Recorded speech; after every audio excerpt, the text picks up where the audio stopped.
यंदाच्या शिक्षक भरतीत कला आणि कार्यानुभव शिक्षकांची भरती प्राधान्याने व्हावी या मागणीकरता राज्यभरातल्या कला शिक्षकांनी मुंबईच्या आझाद मैदानावर धरणं आंदोलन सुरू केलंय।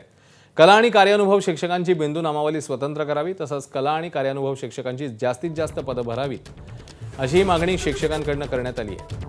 राज्याचे शिक्षण मंत्री दादा भुसेंनी अर्थसंकल्पीय अधिवेशनात बोलताना कला शिक्षकांची पदभरती करण्याचं आश्वासन दिलेलं, पण किती पदं रिक्त आहेत आणि किती पदं भरली जाणार याबद्दल कोणतेही स्पष्ट वक्तव्य केलं नाही। त्यामुळे कला शिक्षक उमेदवारांमध्ये संभ्रमावस्था पाहायला मिळते।